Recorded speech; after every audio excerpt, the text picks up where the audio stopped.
தோழமை உறவுகளுக்கு வணக்கம். நம்ம தமிழ்நாட்டுக்கு என்னதாங்க ஆச்சு?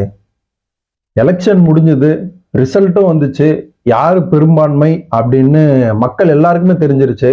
ஆனாலும் இன்னமும் யாரும் பதவி ஏற்காத நிலையிலயும் இருக்கிறாங்க. யாரும் அவங்களுக்கு ஆதரவும் தரமாட்டாங்க. ஆளுநர் ஒரு பக்கம் அழைச்சு பேசவும் மாட்டாரு. பேசினாலும் நிறைய முட்டுக்கட்டையை போடுறாரு அப்படின்னு சொல்லிட்டு நிறைய தரப்புல இருந்து நிறைய பிரச்சனைகளையும் குற்றச்சாட்டுகளையும் வச்சுக்கிட்டு வராங்க. 2026 சட்டமன்ற தேர்தல் நடந்து முடிஞ்சு ரிசல்ட்டும் வந்துருச்சு. விஜய் அவர்கள் 108 இடங்கள்ல பெரும்பான்மையோட வின் பண்ணி இருக்கிறாரு. அவருக்கு ஆட்சி அமைக்கிறதுக்கான பெரும்பான்மை இன்னும் நிரூபிக்கப்படணும் அப்படின்னு சொல்லிட்டு ஆளுநர் சொல்லியிருக்காரு. 118 இடங்கள் 18 எம்எல்ஏக்கள் இருந்தாதான் ஆட்சி அமைக்க முடியும் அப்படின்னு ஆளுநர் சொல்லியிருக்காரு. அவருக்கு காங்கிரஸ் கட்சி ஆதரவு தெரிவிச்சிருக்கு. அதனால விஜயுடைய எண்ணிக்கை அந்த சீட் எண்ணிக்கை, அந்த எம்எல்ஏக்கள் எண்ணிக்கை அதிகரிச்சிருக்கு. 5 எம்எல்ஏக்கள் போயிருக்காங்க. இன்னமும் 6 எம்எல்ஏக்கள் தேவைப்படுற நிலையில விசிக, அப்புறம் இந்திய கம்யூனிஸ்ட், மார்க்சிஸ்ட் கம்யூனிஸ்ட் இவங்க எல்லார்கிட்டையும் பேச்சுவார்த்தை நடத்திக்கிட்டு வராரு விஜய் அவர்கள்.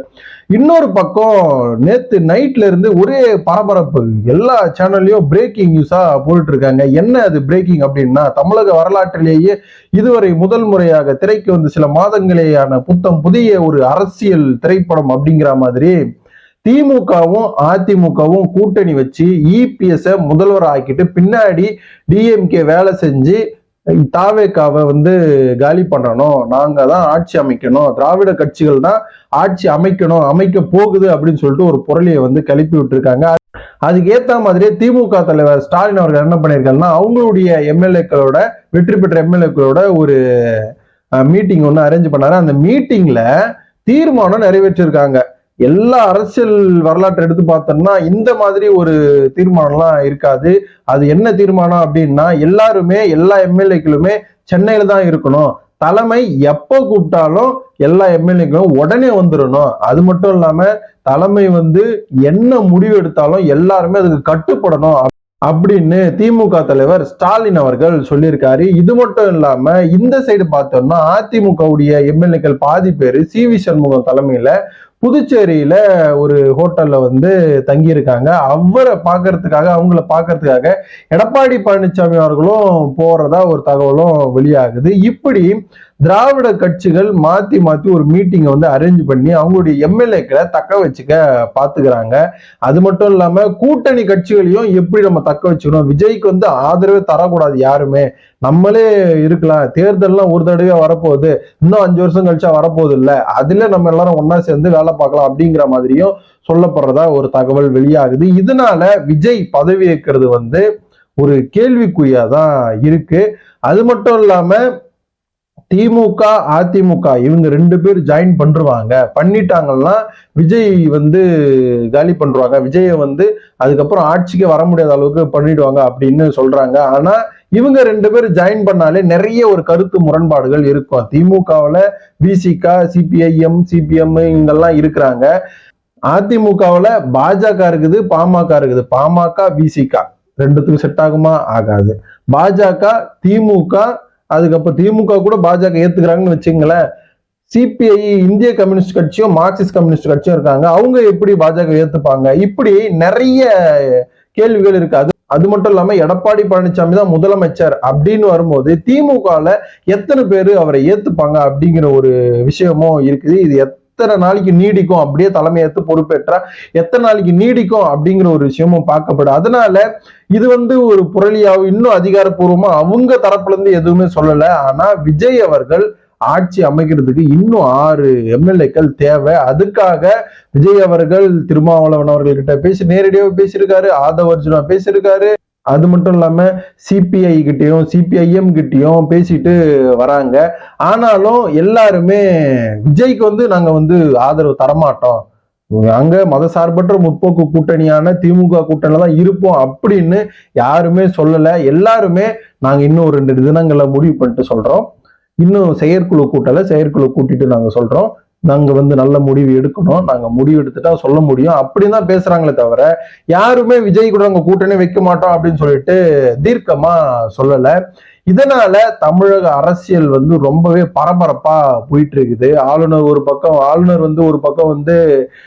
வந்து வேற மாதிரி செயல்படுறாரு அப்படின்னு சொல்லிட்டு கண்டன அறிக்கைகளையும் சிபிஐ சார்பா விடப்பட்டிருக்கு. ஆளுநர் வந்து இந்த மாதிரிலாம் பண்ணக்கூடாது, விஜய் அவர்கள் வந்து ஆட்சி அமைக்கணும்னு சொல்லிட்டு மக்களால் தேர்ந்தெடுத்து மக்கள் வந்து முடிவு பண்ணியிருக்காங்க, அதை நாம் வந்து கொச்சைப்படுத்தக்கூடாது, அதனால ஆளுநர் வந்து விஜய் வந்து பதவியேற்கிறதுக்கு அனுமதிக்கணும் அப்படின்னு சொல்லப்படுது. கண்டன அறிக்கைகளும் போது எல்லாருமே ஆளுநருக்கு எதிராக திரும்பிடுறாங்க. இதுக்கு முன்னாடி திமுக தலைவர் ஸ்டாலின் அவர்கள் என்ன சொல்லியிருக்காங்கன்னா, விஜய் அவர்கள் ஆட்சி அமைக்கிறதுக்கு திமுக எந்த இடையூறும் பண்ணாது அப்படின்னு சொல்லியிருக்காரு.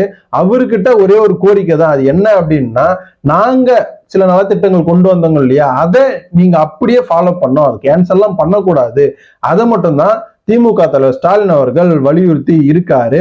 ஆனா இப்படி ஒரு இருக்கிறாங்க, இப்படி இவங்களும் பண்றாங்க. ஒருவேளை திமுக தான் இந்த மாதிரி பேசிட்டு விஜய் வந்து பதவியேற்க விடாம பண்ணுதோ அப்படின்னு ஒரு சில பேர் சொல்றாங்க. இன்னொரு பக்கம் பிஜேபி வந்து பண்ணுது, காங்கிரஸ் கூட கூட்டணி வச்சிட்டாரு விஜய், அதனாலதான் பிஜேபி வந்து ரொம்ப கோவப்பட்டு இந்த மாதிரி வேலைலாம் பண்ணுது அப்படின்னு நிறைய ரூமர்ஸும் சரி, நம்ப முடியாத நிறைய விஷயங்களும் சரி நடக்க போகுது அப்படின்னு சொல்லிட்டு நிறைய அரசியல் விமர்சகர்களும் அரசியலுக்குள்ள இருக்கிற நிறைய கட்சிக்காரங்களும் சொல்லிக்கிட்டு வராங்க. ஆனா எது நம்புறது அப்படின்னு நமக்கு ஒரு தெளிவு தான் வேணும். ஒரு பக்கம் அரசியலமைப்பு சட்டத்தின்படி விஜய் வந்து ஆட்சி அமைக்கிறதுக்கான தகுதிகள் இருக்கு, ஆனா ஆளுநர் தான் அதுக்கு முட்டுக்கட்ட போறாரு, அரசியலமைப்பு சட்டத்தை வந்து ஆளுநர் வந்து மதிக்க மாற்றாரு அப்படின்னு சொல்லிட்டு மக்கள் மத்தியிலும் சரி, அரசியல் தலைவர்கள் மத்தியிலும் சரி ஒரு அதிருப்தி உண்டு பண்ணியிருக்காரு நம்ம உடைய ஆளுநர். இதனால தமிழகத்துல யாரு முதல்வரா பதவியேற்க போறா, என்னதான் நடக்க போகுது, திமுக அதிமுக கூட்டணி வச்சு எடப்பாடி பழனிசாமி அவர்களை முதல்வர் ஆக்கி உதயநிதி ஸ்டாலின் அவர்களை துணை முதல்வர் ஆக்கி அந்த ஆட்சி திராவிட கட்சிகள் சேர்ந்து ஒன்னா சேர்ந்து ஆட்சி அமைக்க போறாங்களா, இல்ல இங்க இருக்கக்கூடிய சிபிஐ சிபிஐஎம் விசிக இவங்க எல்லாரும் சேர்ந்து விஜய்க்கு ஆதரவு தெரிவிச்சு அவங்க கூட விஜய் வந்து பதவியேற்று விஜய் தலைமையில முதல்வரா பதவியேற்று அவங்க தலைமையில ஆட்சி அமைக்க போறாங்களா அப்படின்னு நிறைய ஒரு குழப்பங்கள் உண்டு பண்ணிருக்கு. 2 நாளா தூக்கமும் இல்ல, சாப்பாடு தண்ணி எதுவும் நிம்மதி இல்லாம மக்கள் எல்லாம் டிவி முன்னாடியே நின்று பார்த்துக்கிட்டு வராங்க.